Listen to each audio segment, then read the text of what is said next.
Chérie, à quoi correspondent les 100 dollars que tu m'as donnés? Tu as dit que tu avais besoin d'argent pour acheter du stock de nourriture dans la maison, alors je t'ai donné l'argent. Gérez-le. Donc, tout ce que vous pouvez me donner, c'est 100 dollars. Qu'est-ce que 100 dollars? Qu'est-ce que ça peut acheter? Où voulez-vous que je me déshonore sur le marché? D'autres femmes achètent des stocks de nourriture en grande quantité parce que leurs maris leur ont donné assez d'argent, mais dans mon cas, c'est différent. Je ne sais pas pourquoi je me suis retrouvée entre les mains d'un homme qui ne me méritait pas. Je regrette ce mariage. J'aurais dû écouter mes amis qui m'ont averti de ne pas épouser un pauvre. J'aimerais pouvoir revenir en arrière. Il n'y a pas de jour où vous lui demandez de l'argent qu'il pourra vous en donner. Même s'il parvient à vous en donner, ce sera la moitié. Quel genre de chose est-ce? Cher, qu'est-ce que c'est? Pourquoi est-ce que vous ne pouvez pas apprécier mes efforts dans cette maison? Pourquoi devez-vous me comparer à d'autres hommes? Est-ce que je n'essaie pas? Est-ce que je ne fais pas tout mon possible pour m'assurer que nous sommes heureux? Pourquoi ne peux-tu pas comprendre? Pourquoi ne pouvez-vous pas être heureux et remercier Dieu de nous avoir donné une bonne santé et de continuer à subvenir à nos besoins? Vous pouvez gérer l'argent et être toujours heureux. C'est le plus important. Si j'en avais eu plus, je te l'aurais donné. Essayez de gérer, soyez toujours heureux avec qui vous êtes. Ne gâchez pas votre vie et ne tombez pas hors de la garde de Dieu à cause de l'ingratitude. Souvent, ce qui cause des ennuis aux gens, ce ne sont pas de grandes choses, mais de petites choses. Ils se livrent à de petits actes d'inattention ou d'insouciance, oubliant que les gens qui suivent ce chemin finissent mal. Il n'est que raisonnable d'apprendre des erreurs des autres et d'éviter les choses qui les ont fait tomber. Là où nous constatons que la poursuite du pouvoir, de la richesse et du plaisir les a éloignés de Dieu, nous devons les fuir. La vie de ceux qui nous entourent et qui se sont disputés avec Dieu devrait nous servir de leçon pour éviter leur voie. Tout ce qui berce nos esprits dans le plaisir pécheur doit être évité. Il ne faut pas attendre pour goûter le jugement de Dieu. Tout ce que nous devons faire pour vivre juste devant Dieu et éviter la verge du châtiment doit être fait maintenant. Au lieu de vous admettre que vous n'êtes pas assez homme pour subvenir aux besoins de votre famille, vous êtes ici en train de prêcher. Qu'est-ce que votre prédication a à voir avec le problème d'argent dont nous parlons? Mettez plus d'efforts et soyez comme vos semblables. Et arrêtez de vous leurrer. Je ne peux pas me tuer juste pour être comme les autres hommes.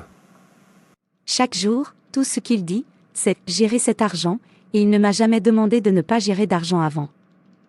Maman, j'arrive. Et tu vas où? Mère, je vais voir mon fiancé. Quel fiancé?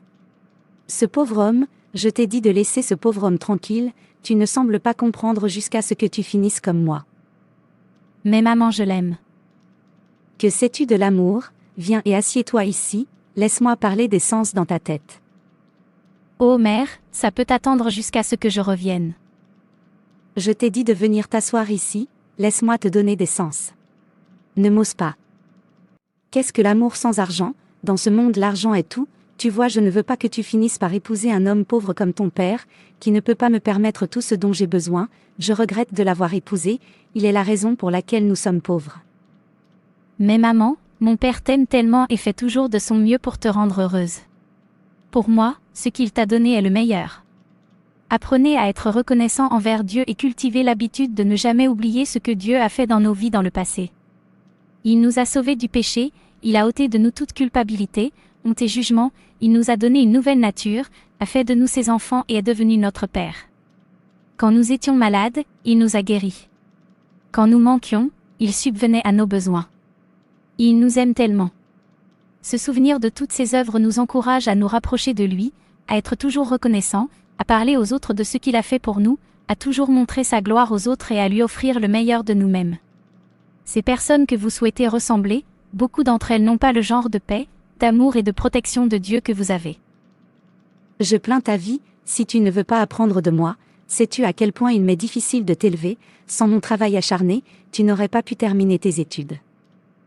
Non maman, je ne suis pas d'accord avec toi, ce que nous sommes aujourd'hui, c'est à cause de Dieu, pas à cause de ton travail acharné, arrête de prendre le crédit qui appartient à Dieu, pour moi tu as le meilleur mari sur terre, le mariage n'est pas une question d'argent mais d'amour, de soins, respect et crainte de Dieu.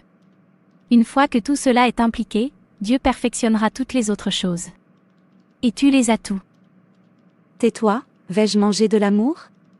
Regarde mes amis, ils ont une grande maison, de grosses voitures, je veux dire ils sont très riches, mais regarde-moi, pauvre, et tu me dis que ton père m'a donné l'amour et la paix. En fait, c'est ton affaire, si tu aimes vas-y et épouser un pauvre et finir par regretter comme moi, mieux vaut rester loin de tous les pauvres, ils n'ont rien de bon à t'offrir. Ne dis pas que je ne t'ai pas prévenu. Écoute, si tu t'aimes, mets fin à la relation que tu as avec Peter. Tant que je suis concernée, tu n'épouseras pas Peter. J'ai besoin d'un gendre riche. Ce n'est pas un crime si je deviens riche que ton père n'a pas pu m'offrir à travers toi. Tu ferais mieux de te comporter si tu veux ma bénédiction. Maman, je pense que tu as du sens. Je vais faire comme tu as dit. En attendant, laissez-moi partir et mettre fin à la relation. Maintenant tu parles, va bien mon enfant, ne gaspille pas ton précieux moi au nom de l'amour sans richesse. Ma fille, s'il te plaît, viens, je veux te voir. Ok papa, j'arrive. Ne l'écoute pas, fais ce que je te demande, souviens-toi que tu seras celui qui en souffrira. Tu as raison maman. Papa, tu m'as appelé.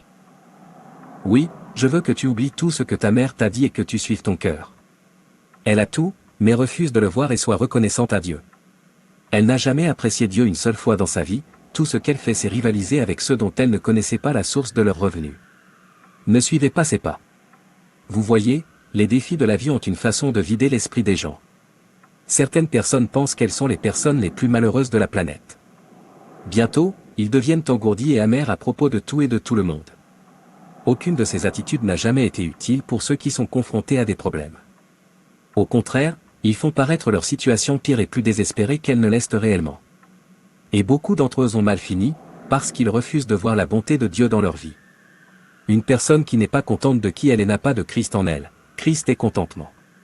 Souvenez-vous toujours de cela. Oui papa. Suivez la crainte de Dieu. Et s'il plaît à Dieu de vous ajouter des richesses, il le fera. Cherchez simplement le royaume de Dieu et sa justice d'abord, tout le reste vous sera ajouté. Apprenez à apprécier Dieu à n'importe quel niveau. Ne soyez pas gourmand dans la vie. Contentez-vous de ce que vous avez. Car l'amour de l'argent est la racine de toutes sortes de maux. À force d'en avoir envie, certains se sont éloignés de la foi, et se sont percés de bien des peines. 1 Timothée 6 verset 10. Alors il leur dit, attention.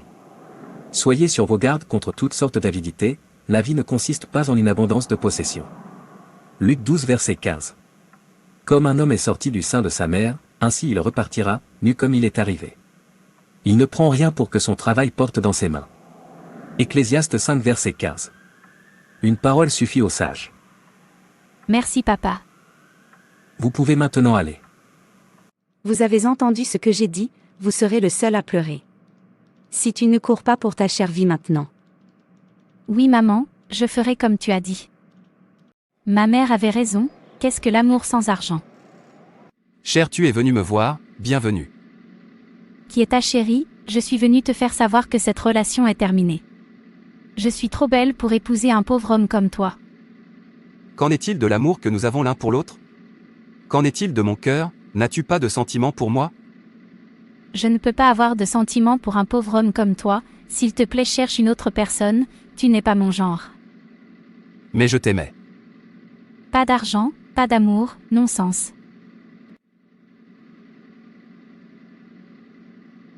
Ô Dieu, souviens-toi de moi. Et Joy, que dis-tu de ma proposition? Quelle proposition? À propos de moi t'épouser.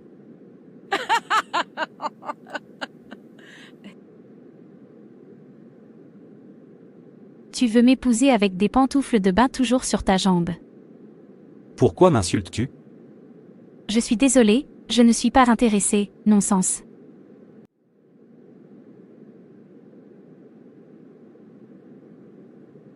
Bonjour, es-tu marié? Non, je ne suis pas mariée, un problème? Alors tu es le chanceux. Regarde, laisse-moi aller droit au but, je veux faire de toi ma troisième femme. Qu'en dis-tu, moi ta troisième femme, vieux comme toi? J'essaie juste de t'aider, en attendant tu es vieux aussi, en fait, tu es plus vieux que moi. Si tu oses m'arrêter encore, tu ne m'aimeras pas. Regarde cette vieille femme que j'essaie d'aider, non-sens, elle pense qu'elle est encore jeune. Oh mon Dieu, quel genre de tentation est-ce? Pourquoi ne vois-je pas un homme riche qui m'épousera? Je suis devenue la risée des gens. Pourquoi n'ai-je pas épousé un homme qui m'aime tant? Maman, pourquoi as-tu pris l'argent que je gardais sur ma table? Je l'ai pris parce que je suis dans la maison de mon mari, allez dans la maison de votre mari, non-sens. Mère, qu'est-ce que c'est? Pourquoi es-tu en colère contre moi? Arrête de m'appeler mère, je ne suis pas plus âgée que toi, il est temps que tu trouves n'importe quel homme et que tu te maries, qu'il soit aveugle, muet, marie-toi et quitte pour moi la maison de mon mari. J'ai honte de toi. Tout mon âge a des petits-enfants sauf moi, parce que Jean est une fille bonne à rien, en fait, femme parce que tu n'es plus une fille, mais une vieille femme comme moi. Tu ferais mieux de quitter la maison de mon mari. Avez-vous entendu cela? Elle est toujours la même mère qui a dit que je ne devrais pas épouser un homme pauvre, maintenant elle me dit d'aller épouser un homme estropié ou aveugle, afin que je quitte la maison de son mari. Mère, es-tu toujours la même mère? C'est pourquoi, pour celui qui sait faire le bien et ne le fait pas, c'est un péché pour lui. Jacques 4 verset 17. Quitte ma maison. Mais pour ceux qui sont égoïstes et qui rejettent la vérité et suivent la méchanceté, il y aura de la colère et de la colère. Romains 2 verset 8. Parfois, les hommes et les femmes pensent que les plaisirs pécheurs et le style de vie dégénéré de ce monde peuvent leur procurer le plus grand plaisir. Ils ne voient aucun besoin de compagnie permanente que le mariage fournit. D'autres sont effrayés par les histoires de mariage ratés. Pire encore, certaines personnes mariées recherchent une satisfaction immorale dans les relations extraconjugales. Tout cela aboutit à plus de malheur et rend l'âme plus instable. Dieu qui avait observé Adam, le sommet de sa création, avec une grande joie, a déclaré qu'il n'est pas bon pour un homme d'être seul. Il a pris soin de lui fournir une partenaire convenable, en la personne d'Ève.